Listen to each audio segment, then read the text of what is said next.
and welcome to Jigsaw Shed. So today we're going to have a look at the Dremel Chainsaw Sharpening Attachment that I was kindly sent by Dremel.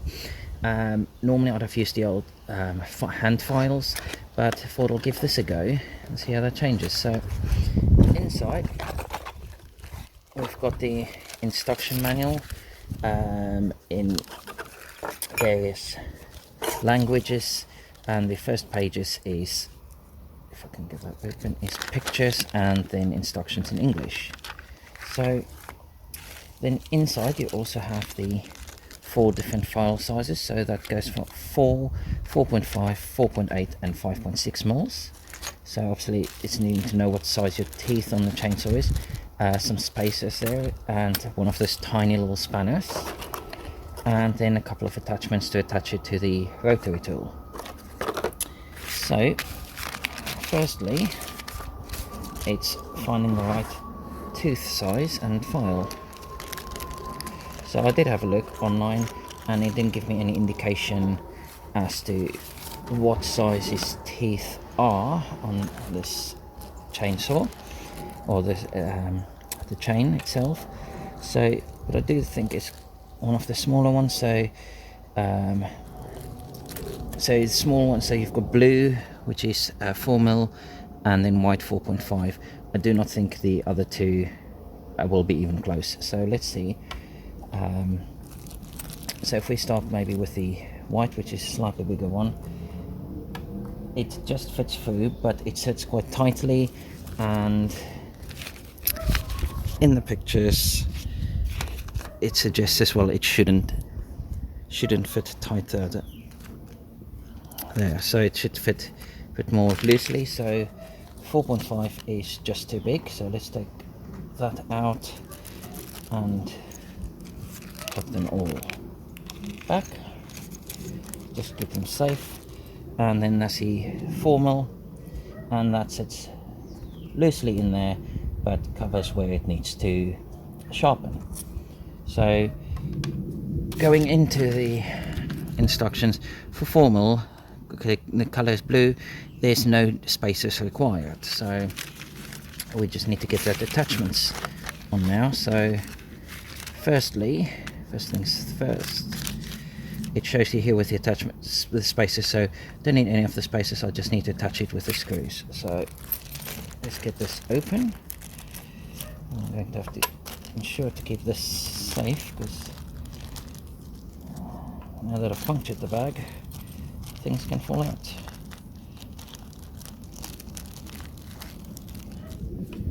So let's just get this attached now. Just making sure I've got the orientation of this right. So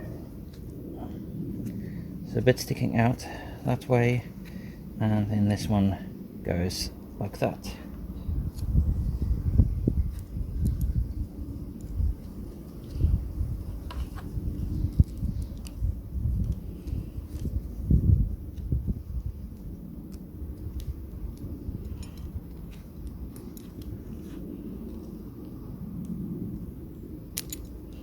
So you can use a normal Phillips for this as well, but just as we're doing it here, the tiny spanner works absolutely fine.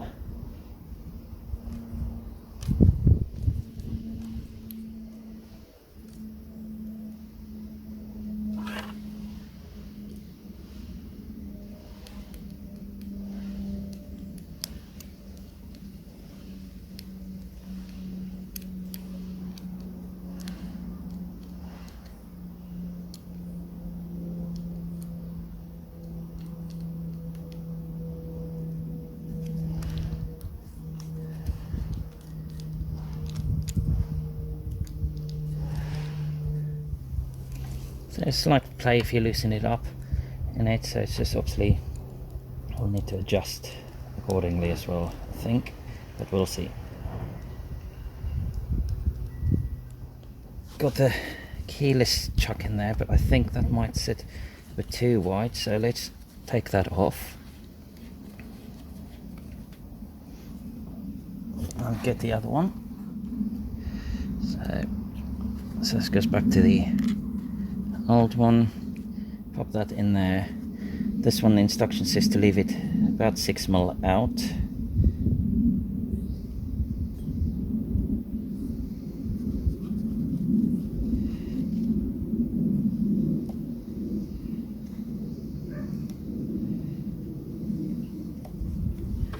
Okay, let's just tighten that up with a tiny spanner. Right, and the next stage is to, whoops, take that off. Yeah, that won't fit over the keyless jack.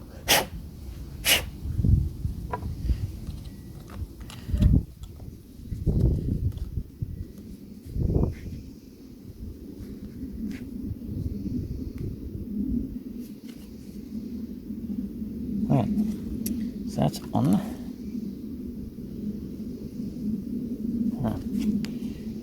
So that gauge, where did that go? So that, right, so it's got a little drop there. So as you can see on the diagram, the little drop should then sit on the top of that, but it should then sit flat against this part. So it's a bit difficult to show on here, I think, but if I pop that there, it should sit flat, and then that flat end but touch the file itself. So obviously on the guide you've got the 30-degree angle to show you at which angle to sharpen. So we'll have a go and get that started. So in the instruction booklet I couldn't find any information on the speed rating, so I decided to go to the app. Now if I go bit finder and I go steel, next, and guiding sharpening, it will then down with fine accessories, and down here I've got chainsaw sharpening stones. So they've got the, I don't know if they've got some of them on there, but not all of them, but they suggest that for these it's 25,000 to 35,000 RPM. So I'll start on the 25,000 and go from there. So there we go.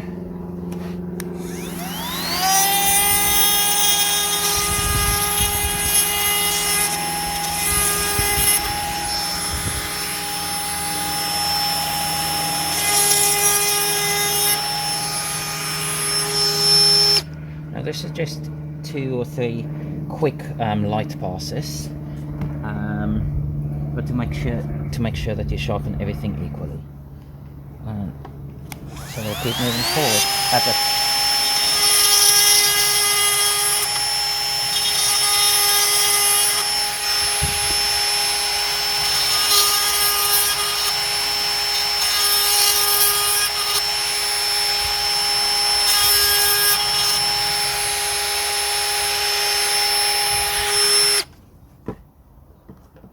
move the chain along.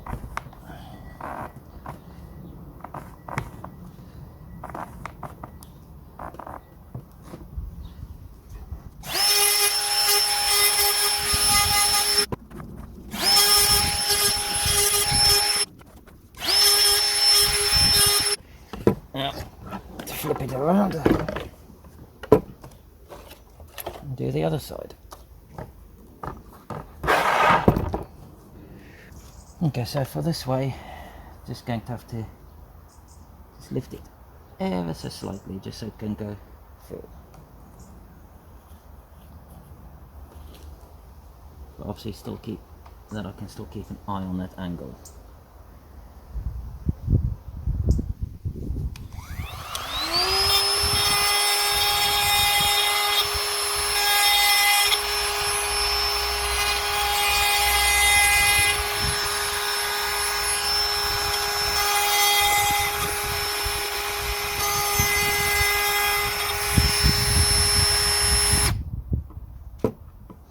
More awkward this way around.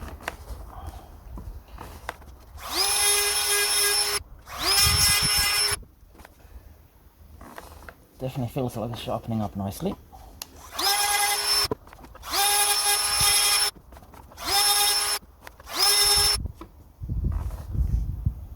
Yep, that's all them all sharpen. So nice and quick. Obviously I would say I'd say the file system works, but this is actually nice and quick for getting that a lot sharper and a lot quicker, rather than having to sit there with a hand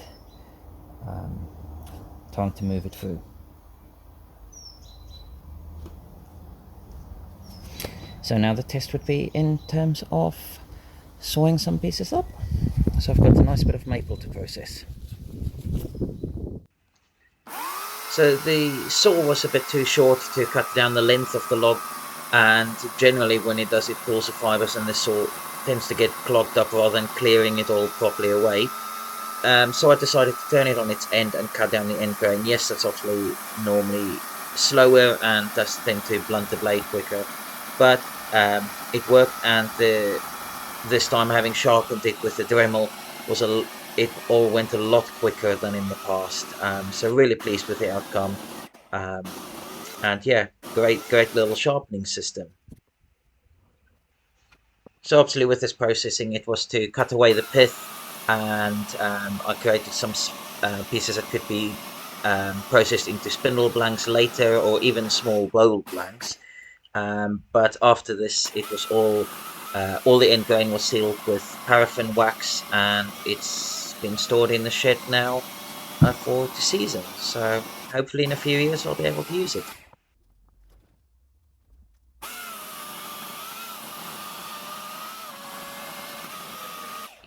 Thank you for watching, and I hope you enjoyed the video or found it useful. If you did, please give it a thumbs up, leave me a comment down below, and remember to subscribe to my channel if you've not done so yet.